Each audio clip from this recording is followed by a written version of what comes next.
Today, we will be working with HotZone to improve Bloodstrike gameplay and decision. So, how to get better at Bloodstrike using HotZone matches? First, let's look at the right setup. It's best to start your training with high fire rate, high mobility, and high controllability weapons. You'll see the description at the top when you select the weapon in the loadout section.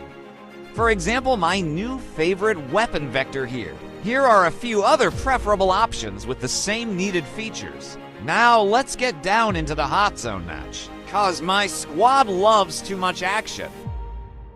Now you can use all the strikers in HotZone and their abilities, but the only character which his ability doesn't really help is EMT.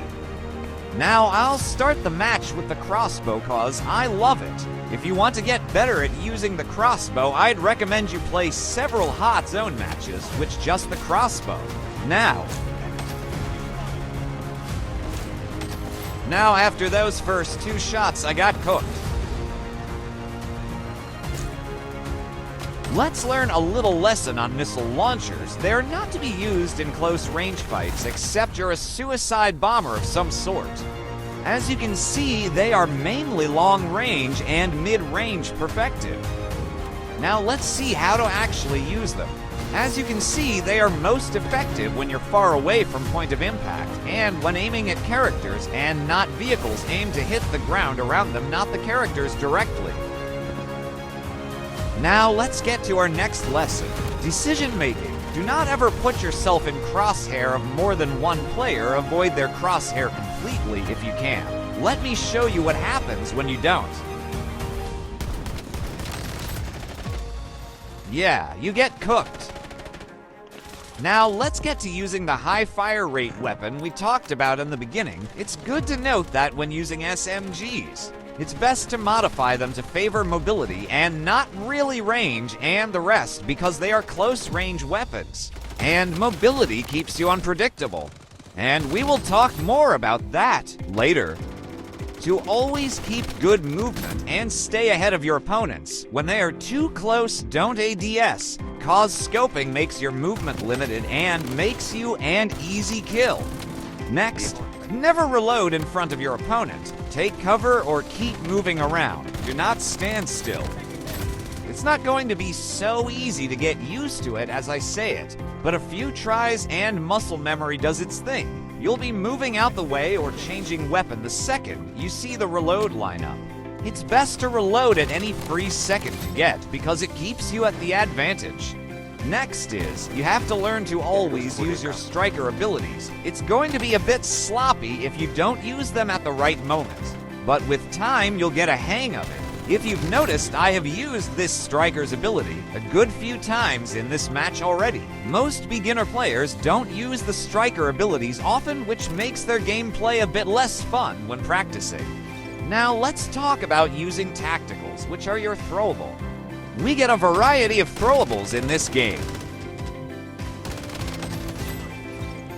It's best to note that it takes good timing to enjoy using throwables because throwables have seconds delay through the process of arming and throwing them. It's best to use quick throw settings to keep you ahead. When practicing with HotZone matches, aim to get the most kills, not just camping the zone. It helps to actually improve your gameplay and battle IQ altogether. Camping destroys your gameplay and makes you very limited, and in the early stages of your training, try to get most out of every match you play, because most of the players here on Bloodstrike are getting the best out of every match they play except you enjoy losing all the time. Now let's talk about switching weapons to your secondary. There are always going to be situations when you can't wait to reload and you need to keep in the fight. That is where you pull out your secondary weapon and complete the job.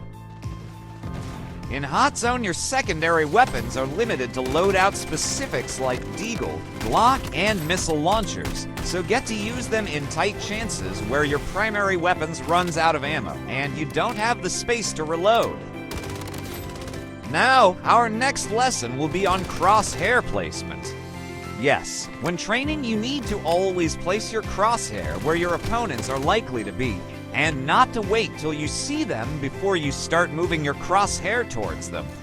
This little change keeps you ahead of most players because they want to see the opponent first before they start aiming, and that lots of times results in camping.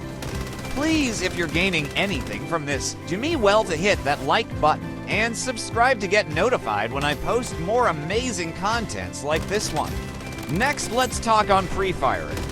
Pre-firing is actually starting to shoot before your crosshair sits directly on the target. This helps because you already start dealing damage to your opponents through stray rounds and the moment your crosshair lands directly on them. Now let's talk about weapon weight and mobility decreased weapons. Most especially the ones with extra large scopes. This type of weapons are best suited for long-range attacks and are very inefficient in close range. Let's take for example the AK-47 here with a 6x scope. As you can see, I didn't last a minute. So now to finish the class, let's talk on some movement tricks you could have up your sleeves to keep you ahead of most of other players. First,